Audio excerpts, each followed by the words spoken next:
नमस्कार, मैं doctor Shaunak Ajinkya, consultant psychiatrist Kokilaben Dhirubhai Ambani hospital, Mumbai. Covid की दूसरी लहर हम पर हावी हुई है, लेकिन वायरस से ज़्यादा वायरस का डर और भी खतरनाक होता है। कोविड के समय में हम मानसिक रूप से संतुलित कैसे रह सकते हैं, इसके बारे में हम आज जान लेते हैं।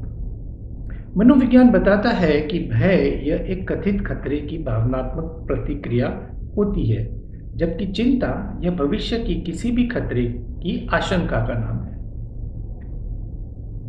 तुलनात्मक रूप से यह वायरस से बचना आसान है, लेकिन डर का जो मानसिक वायरस है, यह सबसे ज्यादा संक्रामक और खतरनाक होता है। आशंकाओं में से हानि का डर यह सबसे बड़ा है, जैसे खुद या फैमिली में से किसी का कोरोना बीमारी से ग्रस्त होना या उससे चल बसना, या आर्थिक हानि, व्यावसायिक हानि, जॉब चले जाना या व्यापार बंद होना।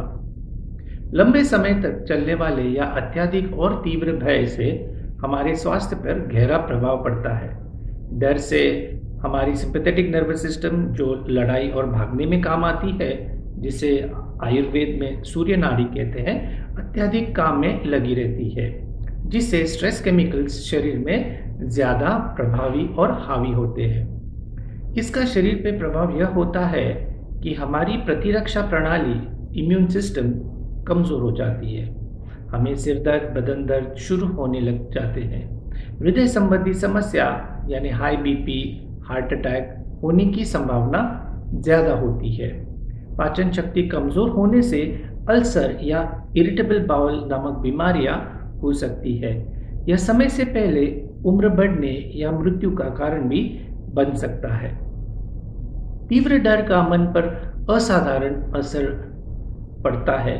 यह घबराहट यानी पैनिक अटैक्स, चिंता विकार, एंजाइटी डिसऑर्डर्स, विघटनशील अवस्था, डिसोसिएटिव डिसऑर्डर्स, अनियंत्रित विचार, obsessive compulsive disorders, post traumatic stress disorder, depression या साइकोसिस जैसे गंभीर मानसिक विकारों का कारण बन सकता है। अब हम जान लेते हैं कि दूसरी लहर के कारण मन के भय को कैसे संबोधित करें, तनाव और चिंता से कैसे बचें और मानसिक स्वास्थ्य कैसे बनाए रखें। भय से लड़ने के लिए पैरासिम्पैथेटिक नर्वस सिस्टम, जो आराम और पाचन में काम आती है, जिसे आयुर्वेद में चंद्र नाड़ी भी कहते हैं, इसे मजबूत करना बहुत महत्वपूर्ण होता है।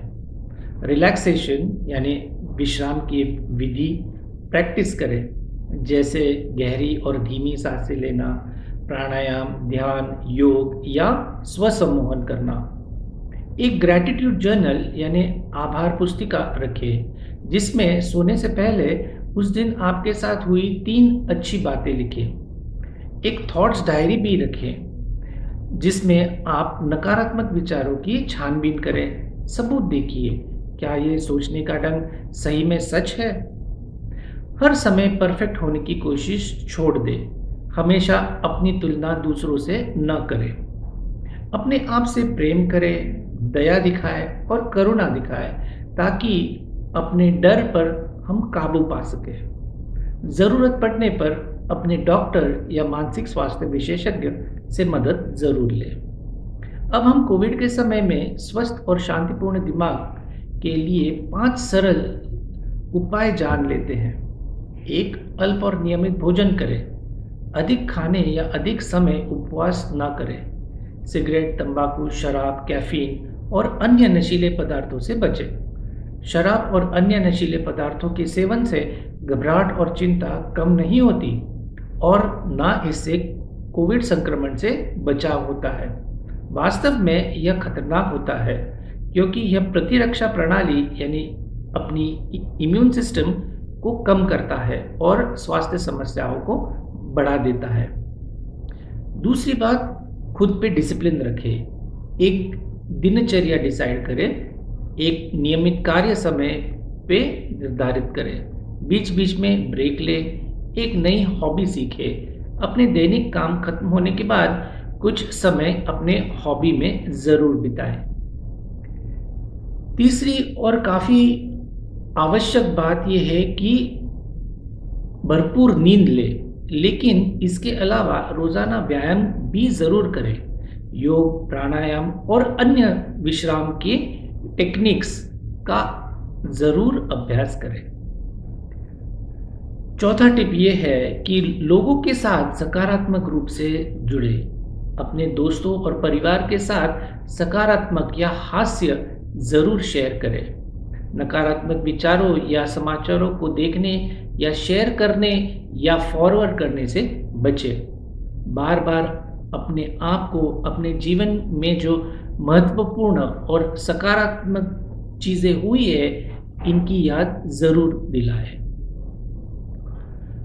और पांचवी टिप ये है कि इस कठिन समय में दूसरों की मदद करें।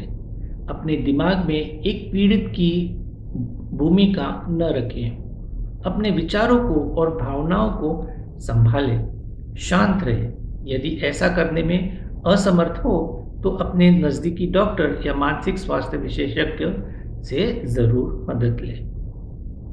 आपको और आपके परिवार के सदस्यों को अच्छे स्वास्थ्य की मेरी शुभकामनाएं। खुश रहे, स्वस्थ रहे, मस्त रहे, चुस्त रहे। जय हिंद।